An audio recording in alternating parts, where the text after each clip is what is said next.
Estamos en comunicación telefónica con Alberto Consuegra, licenciado en Historia y magíster en Historia Contemporánea por la Universidad de La Habana. También se ha desempeñado en el Consejo Nacional de Investigaciones Científicas y Técnicas, también conocido como el CONICET, y en varias universidades argentinas, entre ellas la Universidad de Buenos Aires. ¿Es así? ¿Cómo le va, Alberto Consuegra?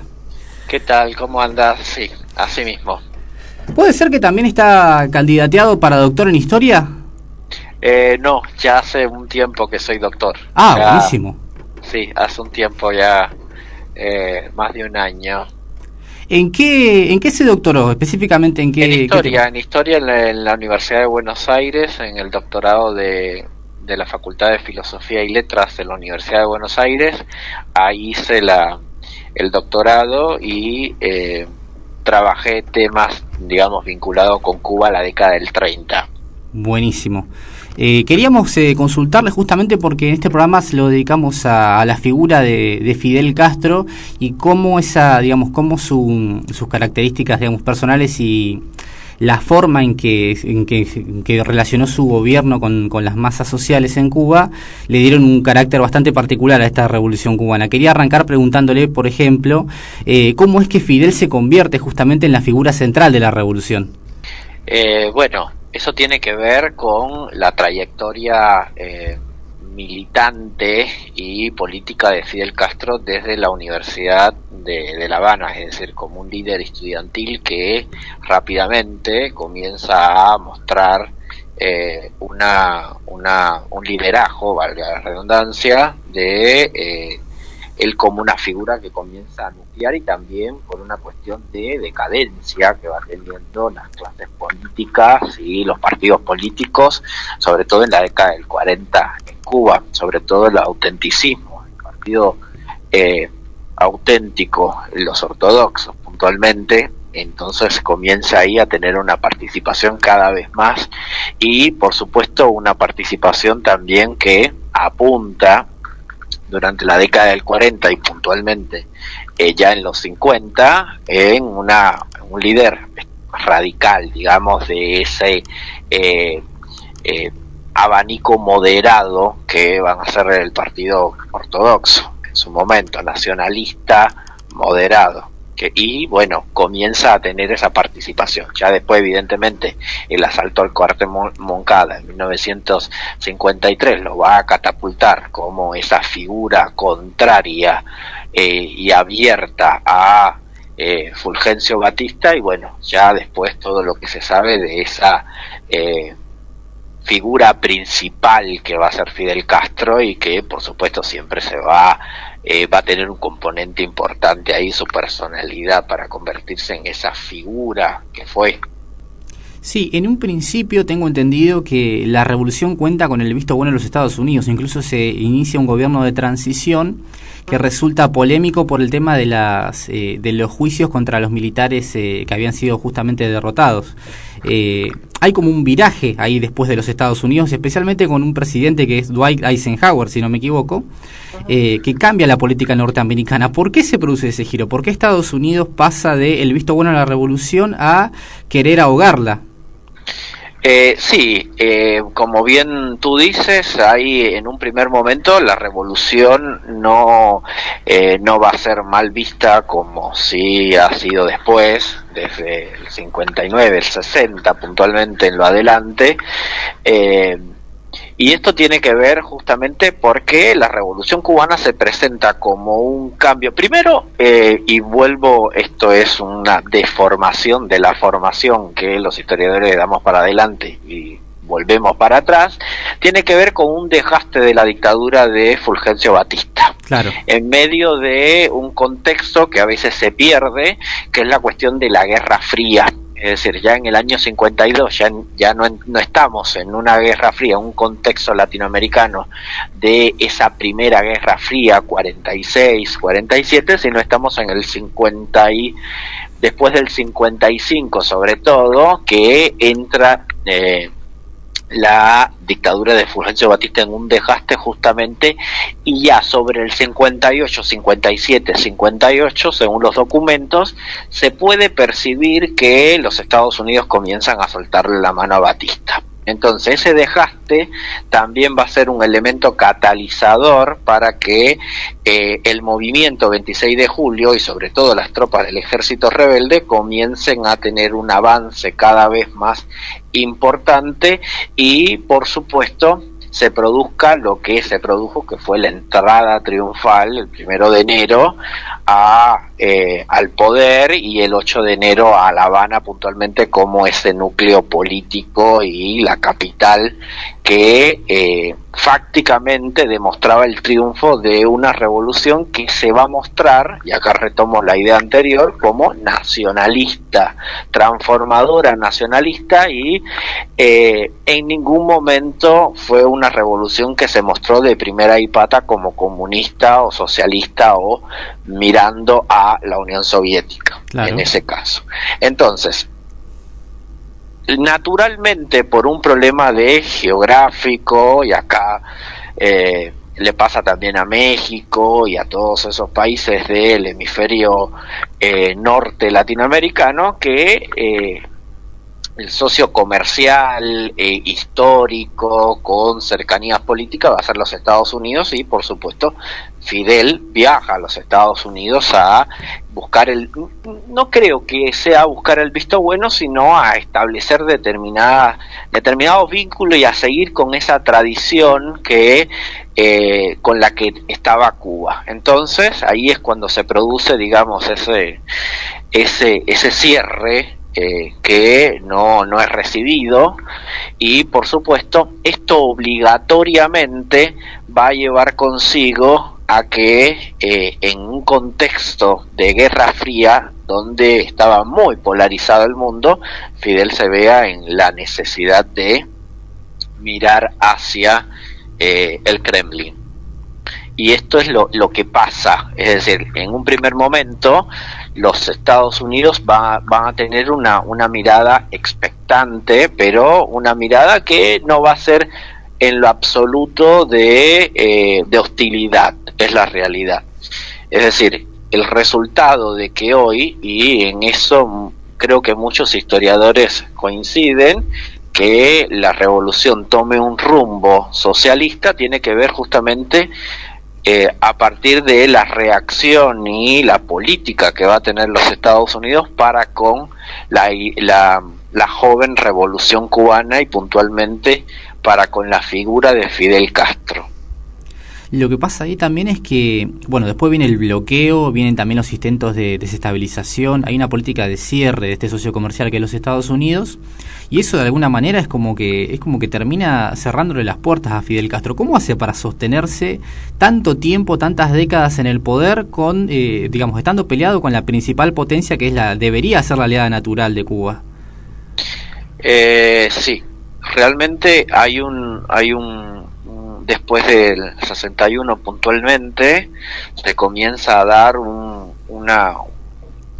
el inicio de unas relaciones extremadamente hostiles que van desde una guerra económica y una guerra política en la arena internacional, sobre todo en los organismos internacionales, pero puntualmente grandes intentos de desestabilización con incursiones armadas. Estamos hablando de Playa Girón, o lo que se conoce también en la historiografía como Bahía de Cochinos, pero ha sido muy fuerte. ¿Cómo ha sucedido eso?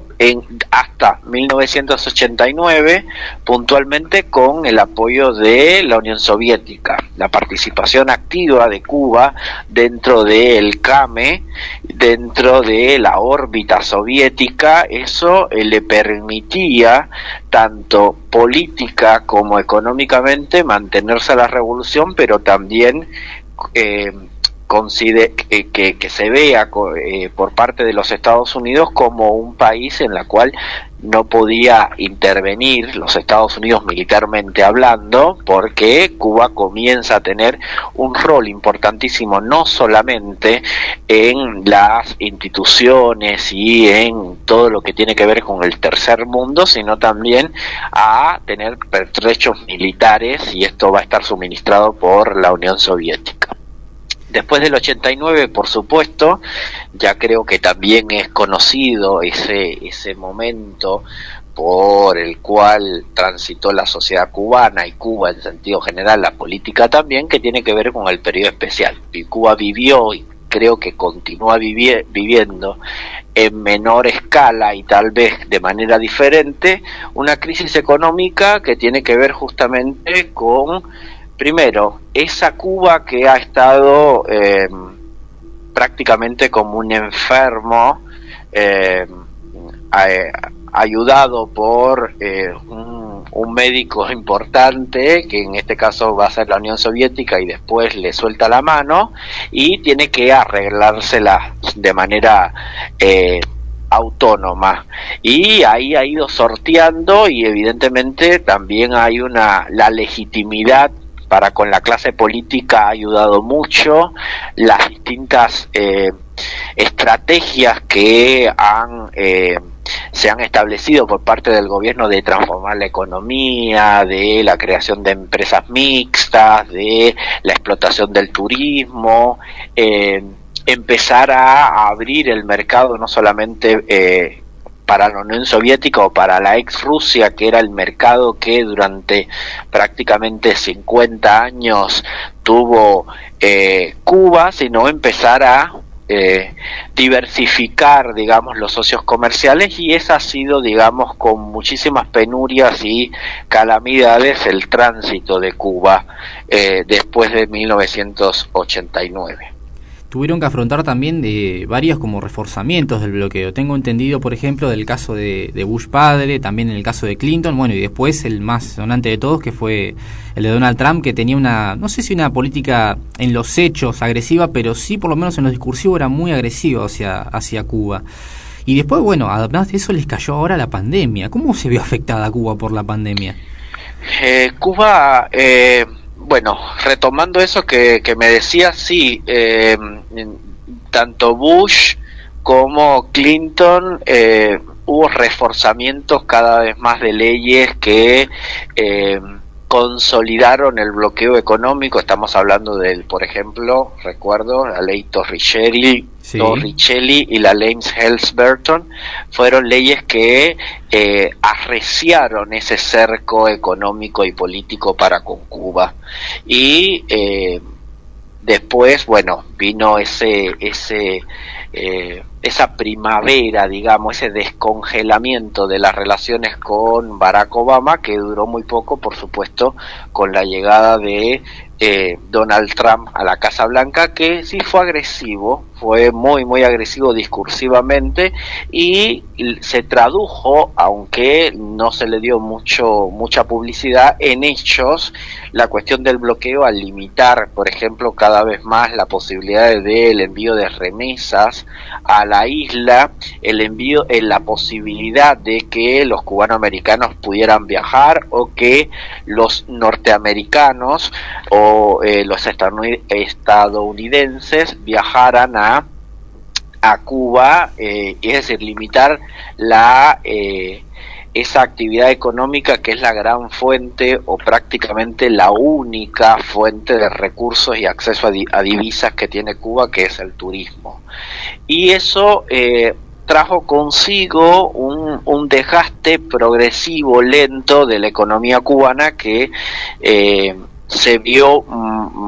llegó a la pandemia en una situación bastante complicada. La situación en Cuba de el COVID-19 primero limitó prácticamente y llevó el turismo a cero, porque bueno, es algo que no solamente le ha pasado a Cuba, sino le ha pasado a todo el mundo, que no hay entrada de turismo. Y también la pandemia de por sí es una situación que lleva mucho esfuerzo por parte del Estado, muchos recursos, sobre todo para el sistema de salud, y Cuba se ha visto muy limitada en ese sentido. Tal es así que hoy Cuba enfrenta una de las crisis sanitarias más grandes que nunca se habían visto, ni cuando la década de 79, 80, 81, que fue la gran crisis del dengue hemorrágico en Cuba, que fue una situación bastante complicada.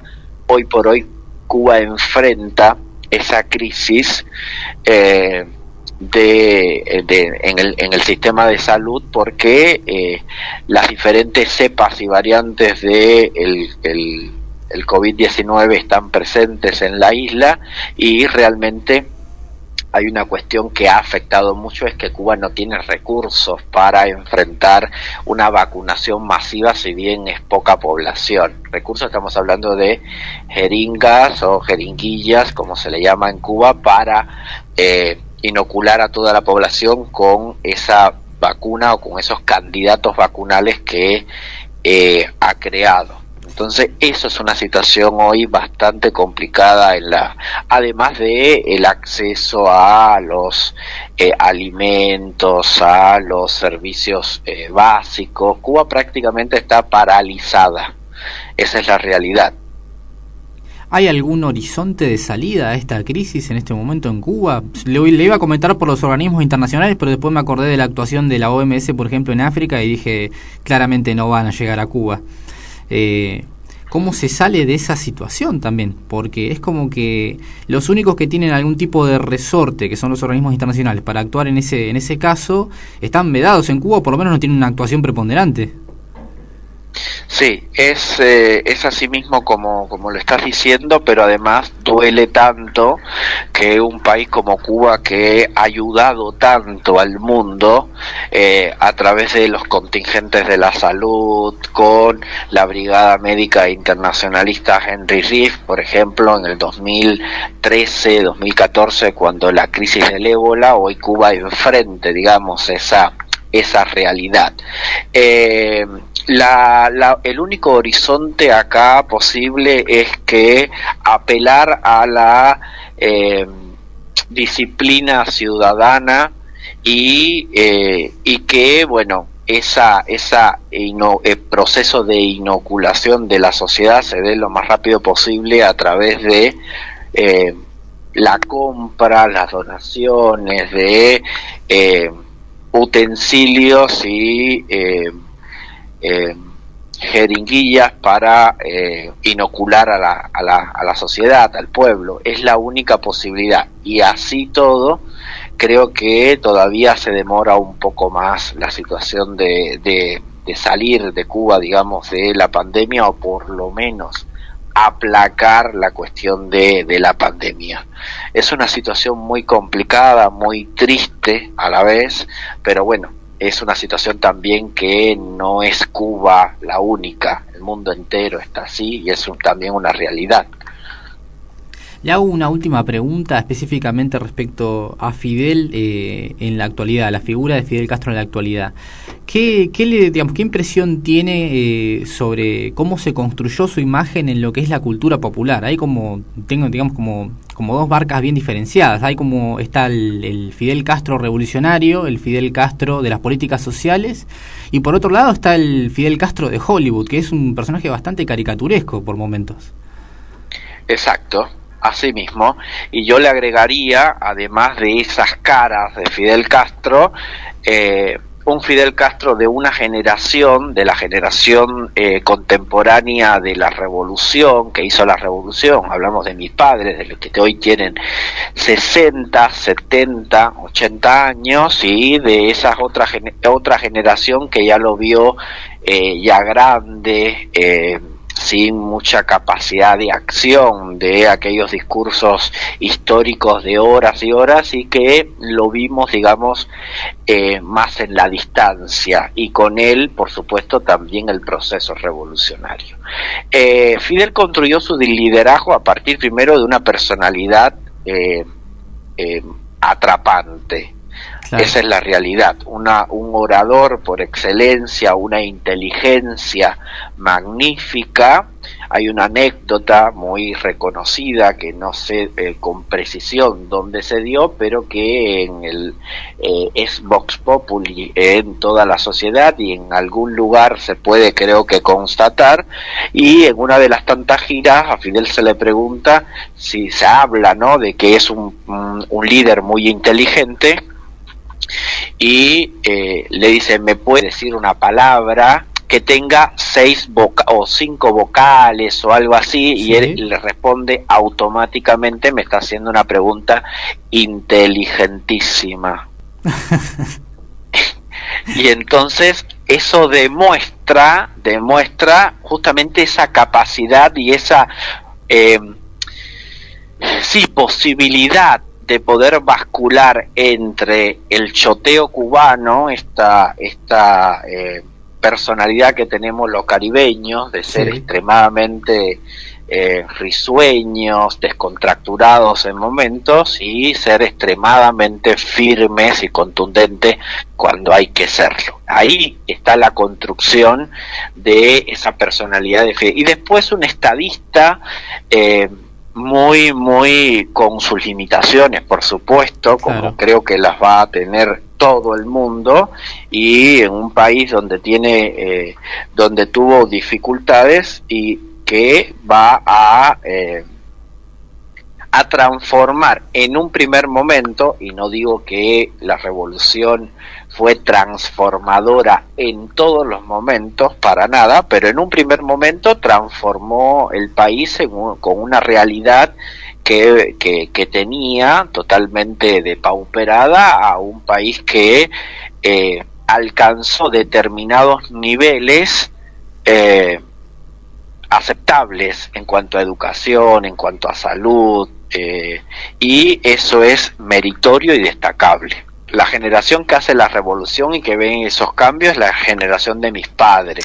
Es la generación que ve esos cambios, y una generación que de hecho participa en la revolución, no lo que se entiende por revolución, no que participaron en la lucha por la liberación de Cuba, sino en todos los otros procesos que vinieron después para transformar en los 60s toda esa matriz productiva, social que tenía Cuba. Estamos hablando de todo lo que tiene que ver de la formación de las instituciones administrativas, la campaña de alfabetización y demás. Yo lo conozco realmente a través de la posmemoria de mis padres, y lo otro ya después lo vi, digamos, viví muy de cerca esa otra gran transformación, que yo considero que es una transformación, que es la de el periodo especial. Esa sí la viví, esa sí la tengo en el cuerpo. Le agradecemos muchísimo esta comunicación con nosotros, muchísimas gracias por darnos la oportunidad de entrevistarlo. Lo escuchaste en Los Ayeres de Piña, la 96.1 Radio Atirra. Alberto Consuegra, muchísimas gracias por estar con nosotros. Gracias, hasta luego.